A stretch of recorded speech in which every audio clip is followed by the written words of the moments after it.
उमा संहिता अध्याय 1 से 3। भगवान श्री कृष्ण के तप से संतुष्ट हुए शिव और पार्वती का उन्हें अभीष्ट वर देना तथा शिव की महिमा। जो रजोगुण का आश्रय ले संसार की सृष्टि करते हैं, सत्वगुण से संपन्न हो सातों भुवनों का धारण पोषण करते हैं, तमोगुण से युक्त हो सबका संहार करते हैं तथा त्रिगुणमयी माया को लांघ कर अपने शुद्ध स्वरूप में स्थित रहते हैं, उन सत्यानंद स्वरूप अनंत बोधमय निर्मल एवं पूर्ण ब्रह्म शिव का हम ध्यान करते हैं। वे ही सृष्टि काल में ब्रह्मा, पालन के समय विष्णु और संहार काल में रुद्र नाम धारण करते हैं तथा सदैव सात्विक भाव को अपनाने से ही प्राप्त होते हैं। ऋषि बोले, महाज्ञानी व्यास शिष्य सूत जी, आपको नमस्कार है।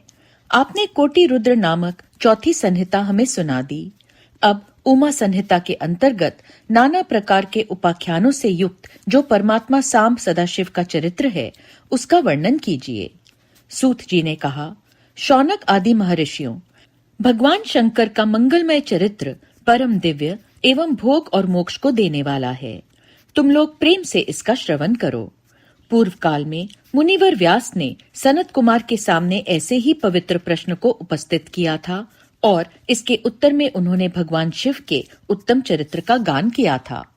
उस समय पुत्र की प्राप्ति के निमित्त श्री कृष्ण के हिमवान पर्वत पर जाकर महर्षि उपमन्यु से मिलने, उनकी बताई हुई पद्धति के अनुसार भगवान शिव की प्रसन्नता के लिए तप करने, उनके तप से प्रसन्न होकर पार्वती, कार्तिकेय तथा गणेश सहित शिव के प्रकट होने तथा श्री कृष्ण के द्वारा उनकी स्तुति पूर्वक वरदान मांगने की कथा सुनाकर सनत कुमार जी ने कहा, श्री कृष्ण का वचन सुनकर भगवान भव उनसे बोले, वासुदेव, तुमने जो कुछ मनोरथ किया है वह सब पूर्ण होगा। इतना कहकर त्रिशूलधारी भगवान शिव फिर बोले, यादवेंद्र, तुम्हें सांब नाम से प्रसिद्ध एक महापराक्रमी बलवान पुत्र प्राप्त होगा। एक समय मुनियों ने भयानक प्रलयंकर सूर्य को शाप दिया था कि तुम मनुष्य योनि में उत्पन्न होगे, अतः वे संवर्तक सूर्य ही तुम्हारे पुत्र होंगे। इसके सिवा जो वस्तु तुम्हें अभीष्ट है वह सब तुम प्राप्त करो। सनत कुमार जी कहते हैं, इस प्रकार परमेश्वर शिव से संपूर्ण वरों को प्राप्त करके श्री कृष्ण ने विविध प्रकार की बहुत सी स्तुतियों द्वारा उन्हें पूर्णतया संतुष्ट किया। तदनंतर भक्त वत्सला गिरिराज कुमारी शिवा ने प्रसन्न होकर उन तपस्वी शिव भक्त महात्मा वासुदेव से कहा। पार्वती बोली, परम बुद्धिमान वासुदेव नंदन श्री कृष्ण, मैं तुमसे बहुत संतुष्ट हूँ। अनग, तुम मुझसे भी उन मनोवांछित वरों को ग्रहण करो जो भूतल पर दुर्लभ हैं। श्री कृष्ण ने कहा, देवी, यदि आप मेरे इस सत्य तप से संतुष्ट हैं और मुझे वर दे रही हैं, तो मैं यह चाहता हूँ कि ब्राह्मणों के प्रति कभी मेरे मन में द्वेष न हो। मैं सदा द्विजों का पूजन करता रहूं। मेरे माता पिता सदा मुझसे संतुष्ट रहें। मैं जहाँ कहीं भी जाऊं, समस्त प्राणियों के प्रति मेरे हृदय में अनुकूल भाव रहे। आपके दर्शन के प्रभाव से मेरी संतति उत्तम हो। मैं सैकड़ों यज्ञ करके इंद्र आदि देवताओं को तृप्त करूं। सहस्त्रों साधु सन्यासियों और अतिथियों को सदा अपने घर पर श्रद्धा से पवित्र अन्न का भोजन कराऊं। भाई बंधुओं के साथ नित्य मेरा प्रेम बना रहे तथा मैं सदा संतुष्ट रहूं। सनत कुमार जी कहते हैं, श्री कृष्ण का यह वचन सुनकर संपूर्ण अभीष्टों को देने वाली सनातन देवी पार्वती विस्मित हो उनसे बोली, वासुदेव, ऐसा ही होगा, तुम्हारा कल्याण हो। इस प्रकार श्री कृष्ण पर उत्तम कृपा करके उन्हें उन वरों को देकर पार्वती देवी तथा परमेश्वर शिव दोनों वहीं अंतर्ध्यान हो गए। तदनंतर केशीहंता श्री कृष्ण ने मुनिवर उपमन्यु को प्रणाम करके उनसे वर प्राप्ति का सारा समाचार बताया। तब उन मुनि ने कहा, जनार्दन, संसार में भगवान शिव के सिवा दूसरा कौन महादानी ईश्वर है तथा क्रोध के समय दूसरा कौन अत्यंत दुस्सह हो उठता है।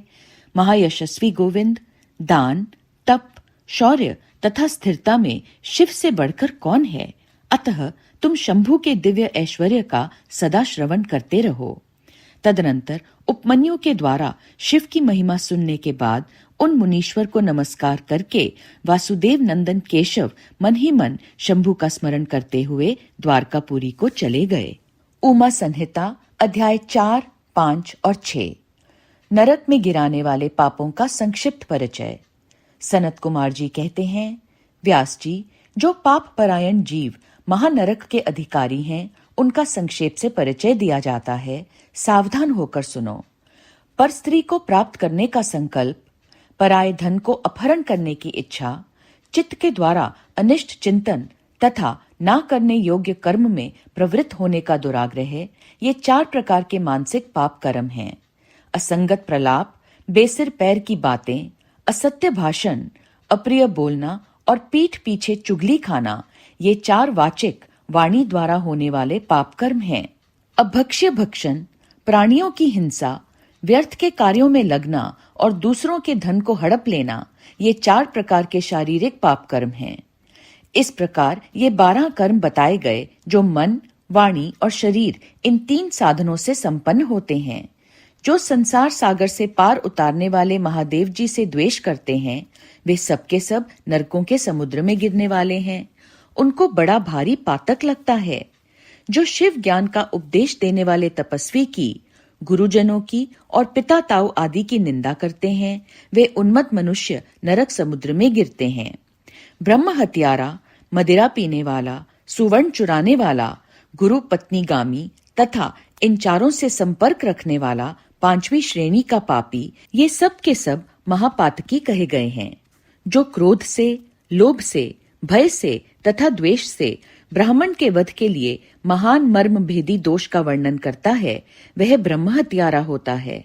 जो ब्राह्मण को बुलाकर उसे कोई वस्तु देने के पश्चात फिर ले लेता है तथा जो निर्दोष पुरुष पर दोषारोपण करता है, वह मनुष्य भी ब्रह्म हत्यारा होता है। जो भरी सभा में उदासीन भाव से बैठे हुए श्रेष्ठ द्विज को अपनी विद्या के अभिमान से अपमानित करके उसे निस्तेज हत प्रतिप कर देता है, उसे ब्रह्म हत्यारा कहा गया है। जो दूसरों के यथार्थ गुणों का भी बलात् खंडन करके झूठे गुणों द्वारा अपने आप को उत्कृष्ट सिद्ध करता है, वह भी निश्चय ही ब्रह्म हत्यारा होता है। जो सांडों द्वारा बाही जाती हुई गौओं के तथा गुरु से उपदेश ग्रहण करते हुए द्विजों के कार्य में विघ्न डालता है, उसे ब्रह्म हत्यारा कहते हैं। जो देवताओं, ब्राह्मणों तथा गौओं के उपयोग के लिए दी हुई भूमि को हर लेता है, उसे ब्रह्म हत्यारा कहा गया है। देवता और ब्राह्मण के धन को हर लेना तथा अन्यान्य से धन कमाना ब्रह्म हत्या के समान ही पातक जानना चाहिए। जिस किसी व्रत, नियम तथा यज्ञ को ग्रहण करके उसे त्याग देना तथा 5 महायज्ञों का अनुष्ठान न करना मदिरा पान के समान पातक बताया गया है। पिता और माता को त्याग देना, झूठी गवाही देना, ब्राह्मण से झूठा वादा करना, शिव भक्तों को मांस खिलाना तथा अभक्ष्य वस्तु का भक्षण करना ब्रह्म हत्या के तुल्य कहा गया है। वन में निरपराध प्राणियों का वध कराना भी ब्रह्म हत्या का ही तुल्य है। साधु पुरुष को चाहिए कि वह ब्राह्मण के धन को त्याग दे, उसे धर्म के कार्य में भी ना लगाए, अन्यथा ब्रह्म हत्या का दोष लगता है। गौओं के मार्ग में, वन में तथा गांव में जो लोग आग लगाते हैं, वे भी ब्रह्म हत्या ही करते हैं। इस तरह के जो भयानक पाप हैं, वे ब्रह्म हत्या के समान माने गए हैं।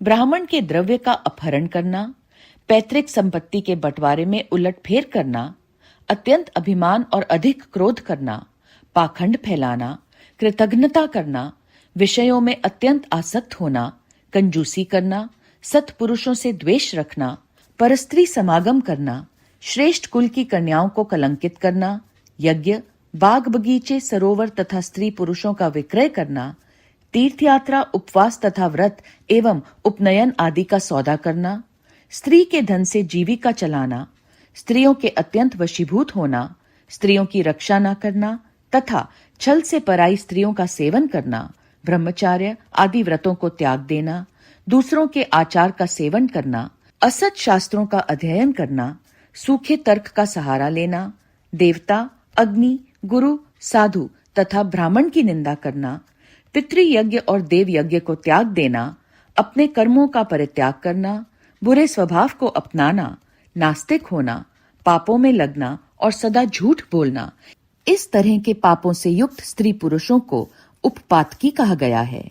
जो मनुष्य गौओं, ब्राह्मण कन्याओं, स्वामी, मित्र तथा तपस्वी महात्माओं के कार्य नष्ट कर देते हैं, वे नरकगामी माने गए हैं।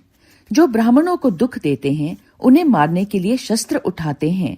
जो द्विज होकर शूद्रों की सेवा करते हैं तथा जो कामवश मदिरापान करते हैं, जो पाप परायण, क्रूर तथा हिंसा के प्रेमी हैं, जो गौशाला में, अग्नि में, जल में, सड़कों पर, पेड़ों की छाया में, पर्वतों पर, बगीचों में तथा देव मंदिरों के आसपास मल मूत्र का त्याग करते हैं, बांस, ईंट, पत्थर, काठ, सींग और कीलों द्वारा जो रास्ता रूंघते या रोकते हैं, दूसरों के खेत आदि की सीमा मेड़ मिटा देते हैं, छल से शासन करते हैं, छल कपट के ही कार्यों में लगे रहते हैं, किसी को ठग कर लाए हुए पाक, अन्न तथा वस्त्रों का छल से ही उपयोग करते हैं, जो स्त्री, पुत्र, मित्र, बाल, वृद्ध, दुर्बल, आतुर, भृत्य, अतिथि तथा बंधुजनों को भूखे छोड़कर स्वयं खा लेते हैं, जो अजितेंद्रिय पुरुष स्वयं नियमों को ग्रहण करके फिर उन्हें त्याग देते हैं, संन्यास धारण करके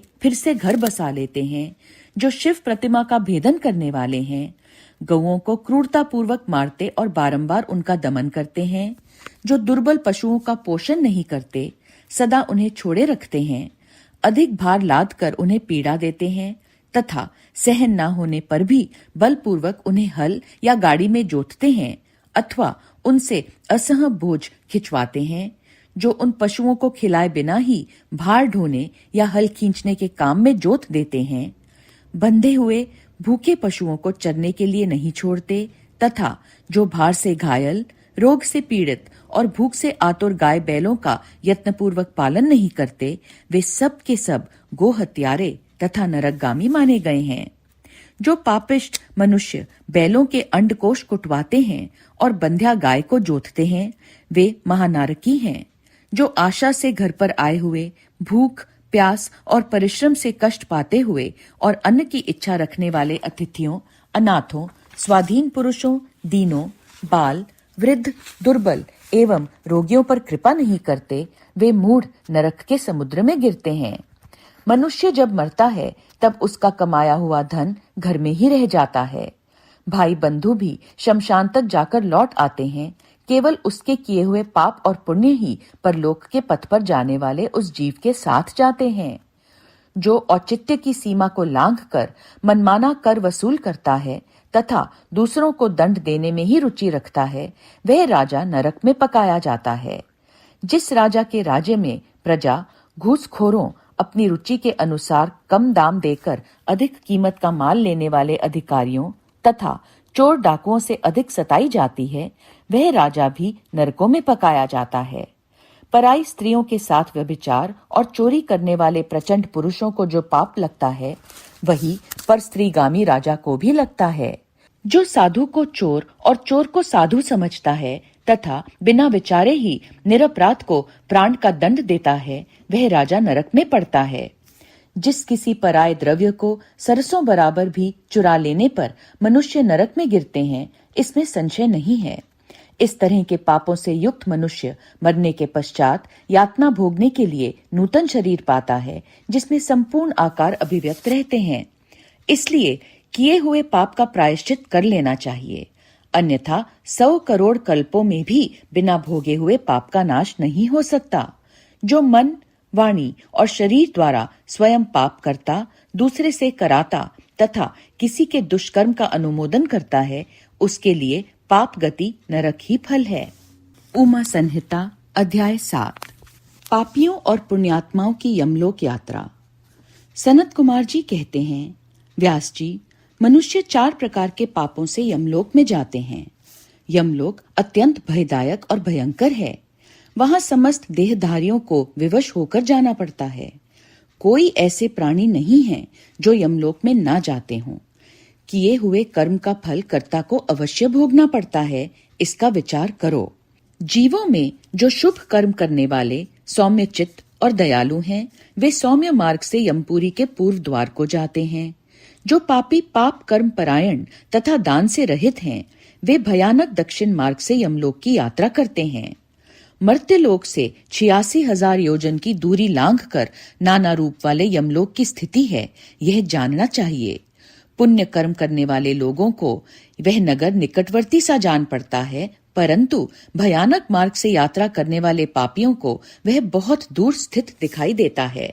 वहां का मार्ग कहीं तो तीखे कांटों से युक्त है, कहीं कंकड़ों से व्याप्त है, कहीं छुरे की धार के समान तीखे पत्थर उस मार्ग पर जड़े गए हैं, कहीं बड़ी भारी कीचड़ फैली हुई है। बड़े छोटे पातकों के अनुसार वहां की कठिनाइयों में भी भारीपन और हल्कापन है।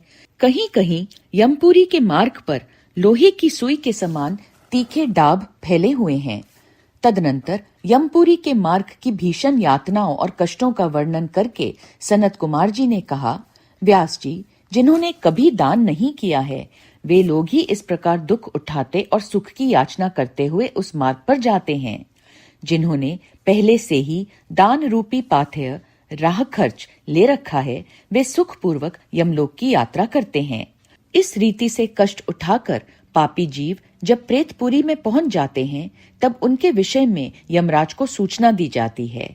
उनकी आज्ञा पाकर दूत उन पापियों को यमराज के आगे ले जाकर खड़े करते हैं।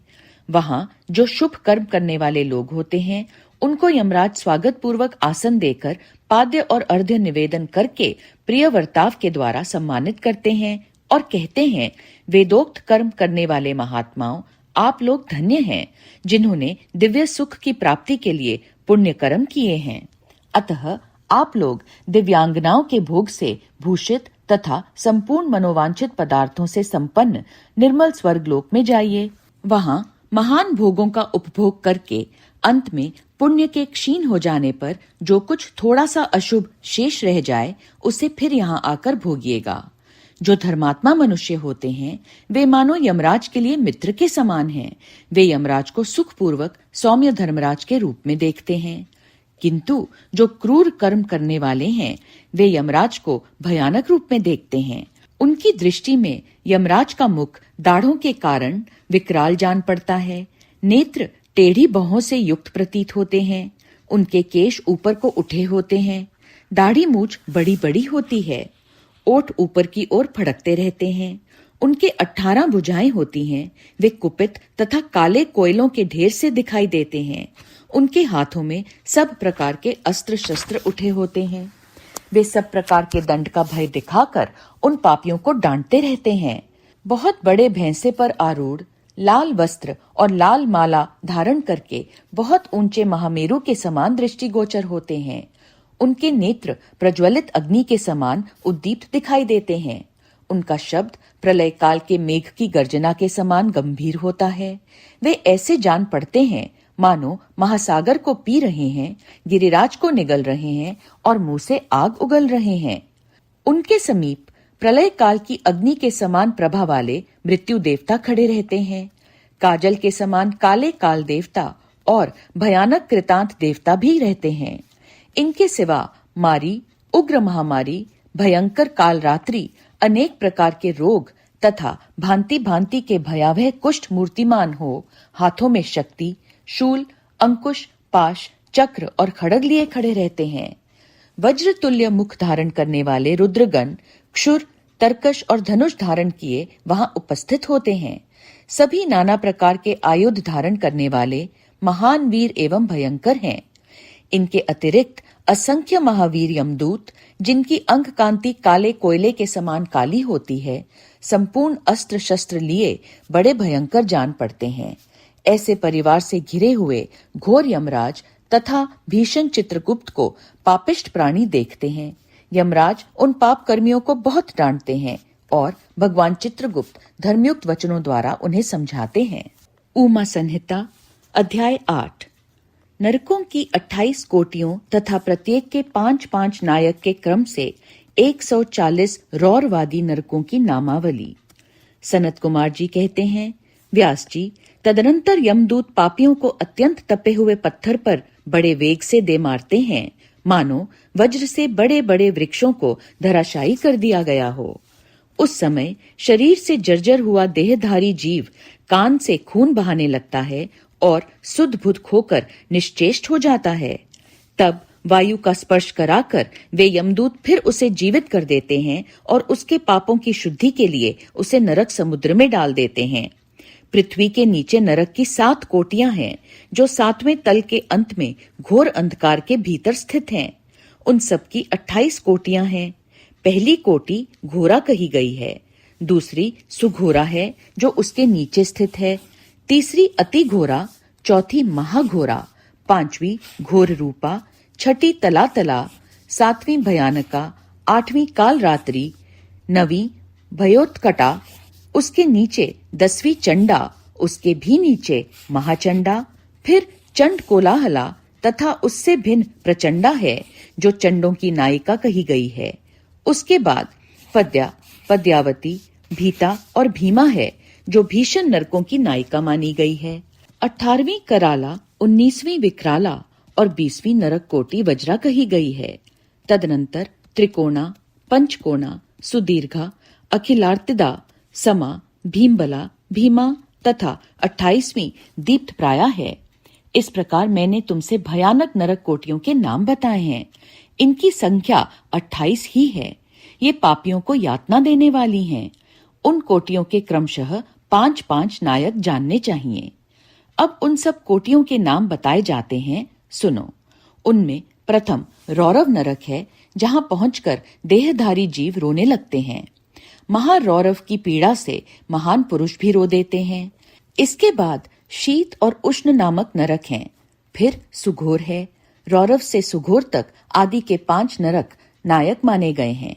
इसके बाद सुमहातिक्षण, संजीवन, महातम, विलोम, विलोप, कंटक, तीव्र वेग, कराल, विकराल, प्रकंपन, महावक्र, काल, कालसूत्र, प्रगर्जन, सुचिमुख, सुनेति, खादक, सुप्रपीड़न, कुंभिपाक, सुपाक, क्रकच, अतिदारुण, अंगार राशि भवन, मेरु, अस्रिक प्रहित, तीक्ष्णतुंड, शकुनी, महासंवर्तक, क्रेतु, तप्त जंतु, पंकलेप, प्रतिमास, त्रिपुद्भव, उच्छ्वास, सुनिरुच्छ्वास, सुदीर्घ, कूटशालमिल, दुरिष्ट, सुमाहवाद, प्रवाद, सुप्रतापन, मेघ, वृष, शाल्म, सिंहमुख, व्याघ्रमुख, गजमुख, कुक्कुरमुख, सूकरमुख, अजमुख, महिषमुख, घूकमुख, कोकमुख, वृकमुख, ग्राह, कुंभिनस, नक्र, सर्प, कूर्म, काक, गृध,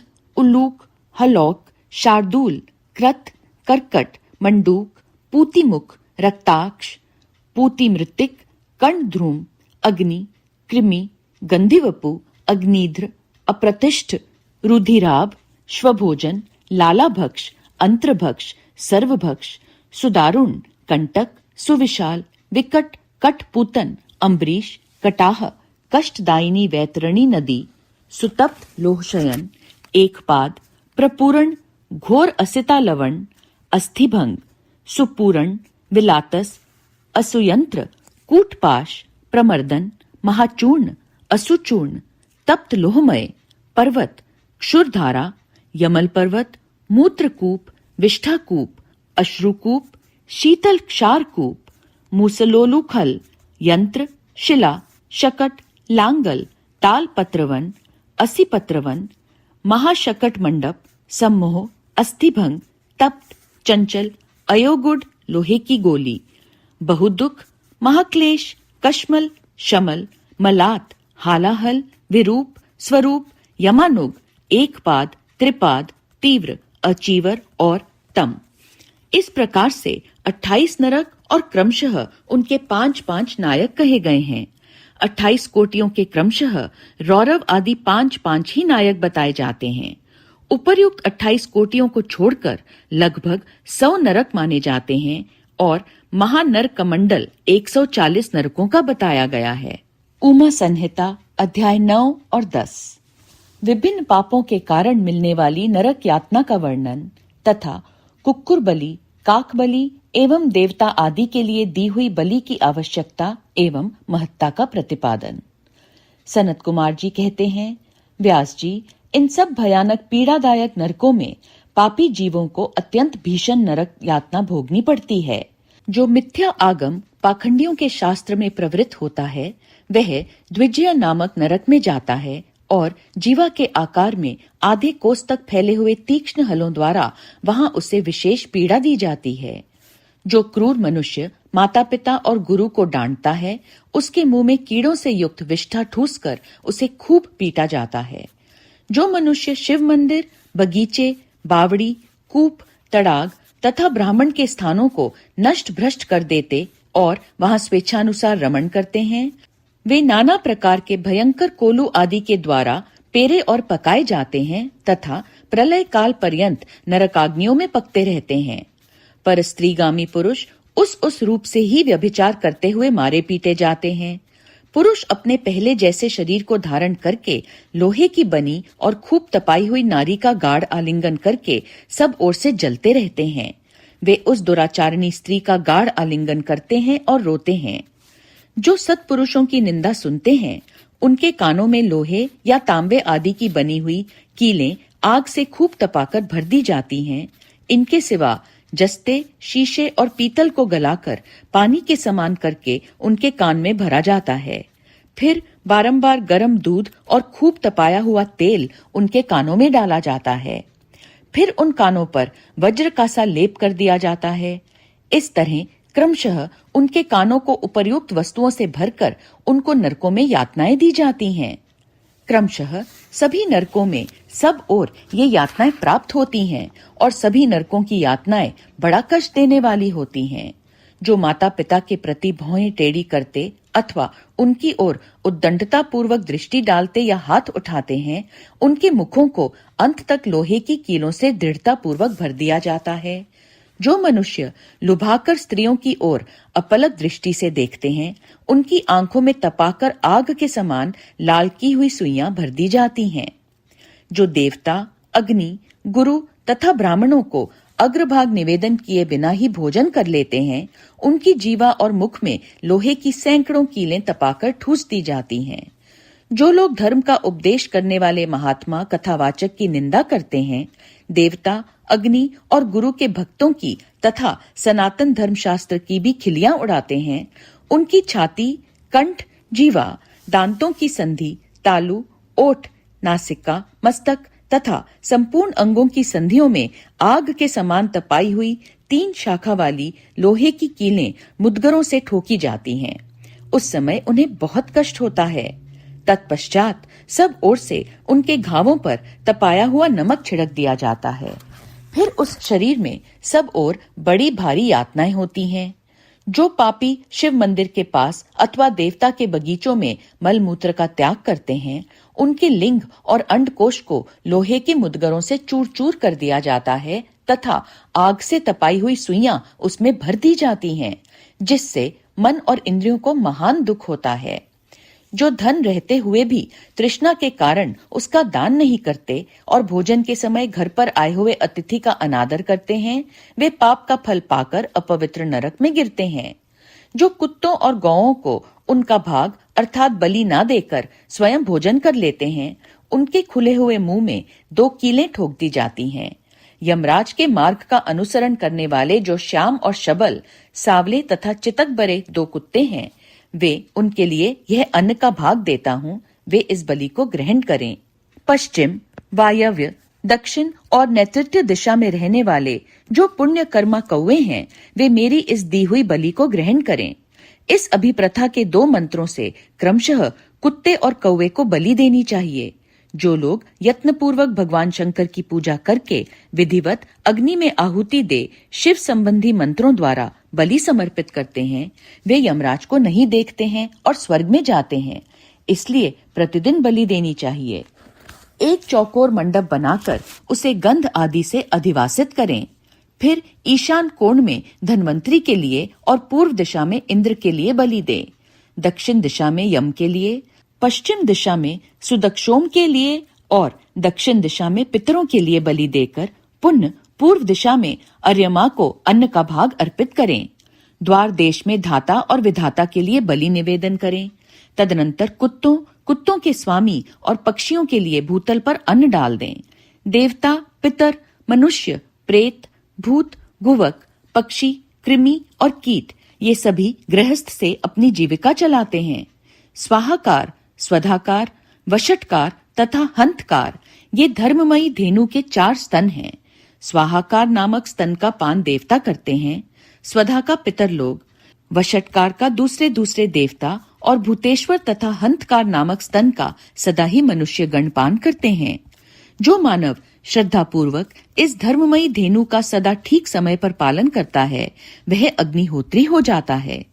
जो स्वस्थ रहते हुए भी उसका त्याग कर देता है, वह अंधकारपूर्ण नरक में डूबता है। इसलिए उन सबको बलि देने के पश्चात द्वार पर खड़ा हो क्षण भर अतिथि की प्रतीक्षा करे। यदि कोई भूख से पीड़ित अतिथि या उसी गांव का निवासी पुरुष मिल जाए तो उसे अपने भोजन से पहले यथाशक्ति शुभ अन्न का भोजन कराए। जिसके घर से अतिथि निराश होकर लौटता है, उसे वह अपना पाप दे बदले में उसका पुण्य लेकर चला जाता है। उमा संहिता अध्याय 11। यमलोक के मार्ग में सुविधा प्रदान करने वाले विविध दानों का वर्णन। व्यास जी बोले, प्रभु, पापी मनुष्य बड़े दुख से यमलोक के मार्ग में जाते हैं। अब आप मुझे उन धर्मों का परिचय दीजिए जिनसे जीव सुख पूर्वक यम मार्ग पर यात्रा करते हैं। सनत कुमार जी ने कहा, मुने, आपने अपना किया हुआ शुभाशुभ कर्म बिना विचारे विवश होकर भोगना पड़ता है। अब मैं उन धर्मों का वर्णन करता हूँ जो सुख देने वाले हैं। इस लोक में जो श्रेष्ठ कर्म करने वाले कोमल चित्त और दयालु पुरुष हैं, वे भयंकर यम मार्ग पर सुख से यात्रा करते हैं। जो श्रेष्ठ ब्राह्मणों को जूता और खड़ाऊं दान करता है, वह मनुष्य विशाल घोड़े पर सवार हो बड़े सुख से यमलोक को जाता है। छत्र दान करने से मनुष्य उस मार्ग पर उसी तरह छाता लगाकर चलता है जैसे यहाँ छाते वाले लोग चलते हैं। शिविका का दान करने से मनुष्य रथ के द्वारा सुख से यात्रा करते हैं। शैया और आसन का दान करने से दाता यमलोक के मार्ग में विश्राम करते हुए सुख पूर्वक जाता है। जो बगीचे लगाते और छायादार वृक्ष का आरोपण करते हैं अथवा सड़क के किनारे वृक्षारोपण करते हैं, वे धूप में भी बिना कष्ट उठाए यमलोक को जाते हैं। जो मनुष्य फुलवाड़ी लगाते हैं, वे पुष्पक विमान से यात्रा करते हैं। देव मंदिर बनाने वाले उस मार्ग पर घर के भीतर क्रीड़ा करते हैं। जो यतियों के आश्रम का निर्माण करते हैं और अनाथों के लिए घर बनवाते हैं, वे भी घर के भीतर क्रीड़ा करते हैं। जो देवता, अग्नि, गुरु, ब्राह्मण, माता और पिता की पूजा करते हैं, वे मनुष्य स्वयं ही पूजित हो अपनी इच्छा के अनुकूल मार्ग द्वारा सुख से यात्रा करते हैं। दीप दान करने वाले मनुष्य संपूर्ण दिशाओं को प्रकाशित करते हुए जाते हैं। गृह दान करने से दाता रोग शोक से रहित हो सुख पूर्वक यात्रा करते हैं। गुरुजनों की सेवा करने वाले मानव विश्राम करते हुए जाते हैं। बाजा देने वाले उसी तरह सुख से यात्रा करते हैं मानो अपने घर जा रहे हों। गोदान करने वाले लोग संपूर्ण मनोवांछित वस्तुओं से भरे पूरे मार्ग द्वारा जाते हैं। मनुष्य उस मार्ग पर इस लोक में दिए हुए अन्न पान को ही पाता है। जो किसी को पैर धोने के लिए जल देता है, वह ऐसे मार्ग से जाता है जहाँ जल की सुविधा हो। जो आदरणीय पुरुषों के पैरों में उपटन लगाता है, वह घोड़े की पीठ पर बैठकर यात्रा करता है। व्यास जी, जो पाद्य, अंगराग दीपक, अन्न और घर दान करता है, उसके पास यमराज कभी नहीं आते। सुवर्ण और रत्न का दान करने से मनुष्य दुर्गम संकटों और स्थानों को लांघता हुआ जाता है। चांदी, गाड़ी ढोने वाले बैल और फूलों की माला दान करने से दाता सुख पूर्वक यमलोक में जाता है। इस तरह के दोनों से मनुष्य सुख पूर्वक यमलोक की यात्रा करते हैं और स्वर्ग में सदा भांति भांति के भोग पाते हैं।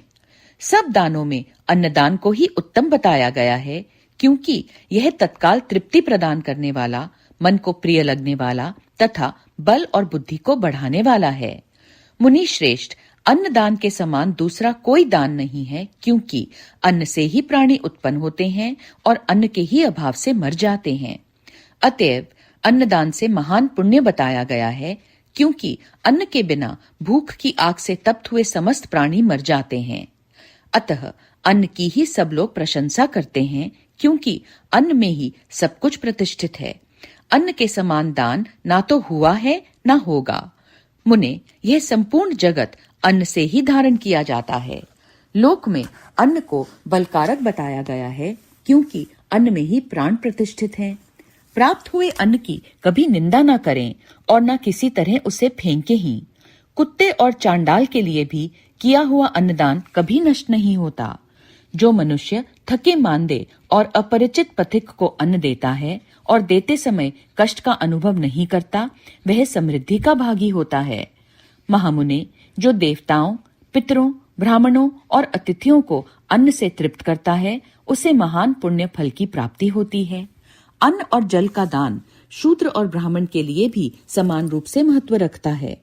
अन्न की इच्छा वाले पुरुष से उसका गोत्र, शाखा, स्वाध्याय और देश नहीं पूछना चाहिए। अन्न साक्षात ब्रह्मा है, अन्न साक्षात विष्णु और शिव है।